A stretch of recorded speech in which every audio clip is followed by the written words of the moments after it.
Okay, what we're going to start doing here is we're going to get input from the user typing in. And this is called getting input from the console. What we are going to want to do is we're going to take an object. And so we can see here that we're going to create an object called a scanner.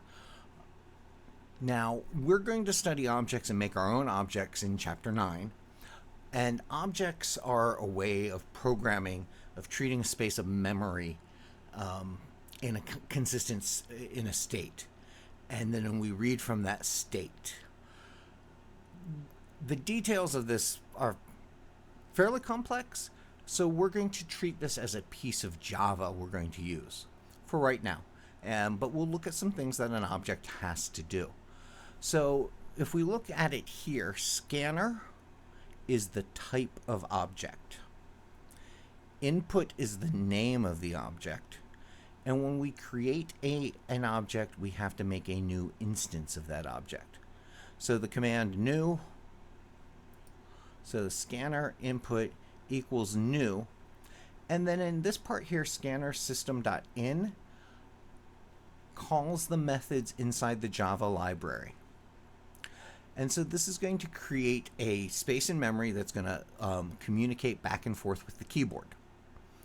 And when the user hits enter, the information they put enter will be in the scanner object.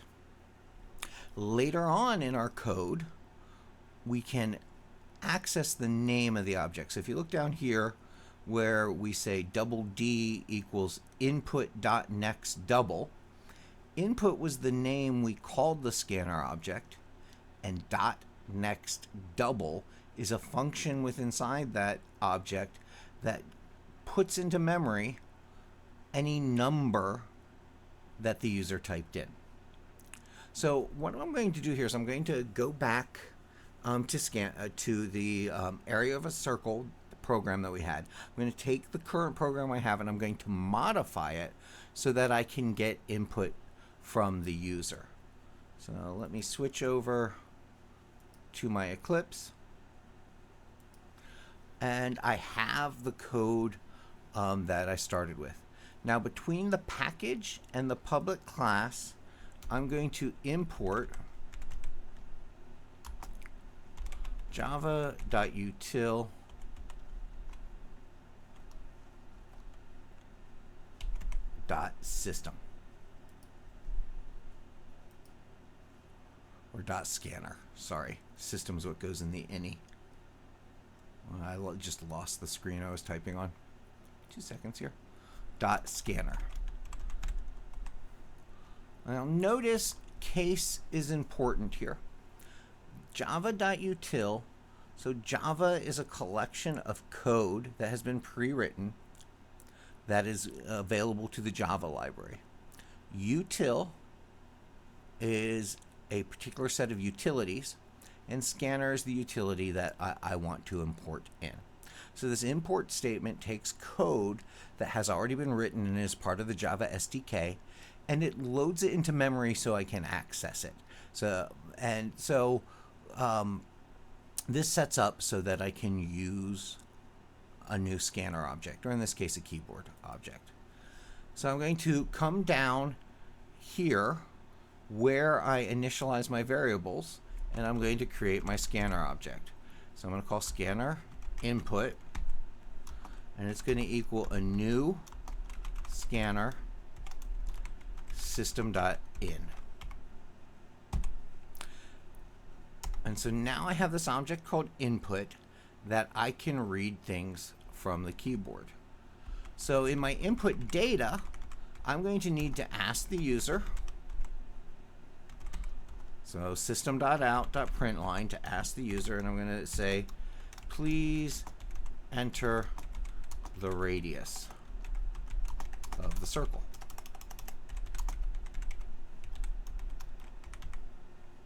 So I'm asking the user to input the radius, and so now I'm going to get the value the user entered. And so instead of putting a number hard-coded into it, I'm going to reference the input, which is my scanner object.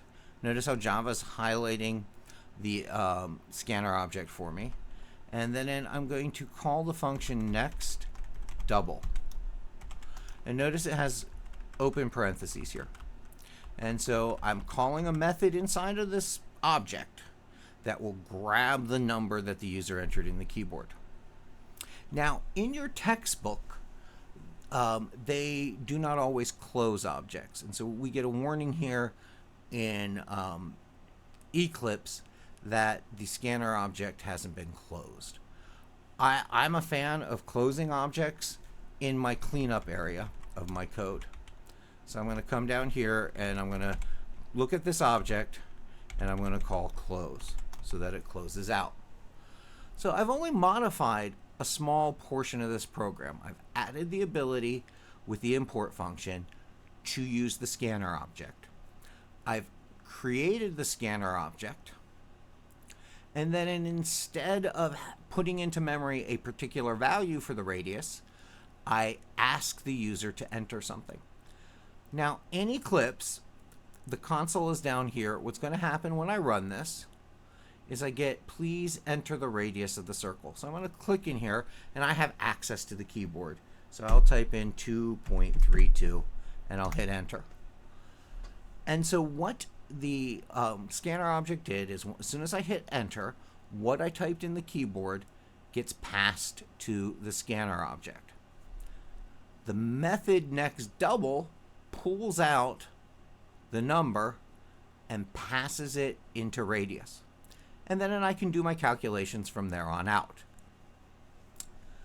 What I want to notice here, and we will work on techniques for taking care of this in future programs, but, well, users don't always do what you want them to. So if I run this again and type in the radius is 3, notice I get an error. I was expecting a double, which is a number, and I typed in a string.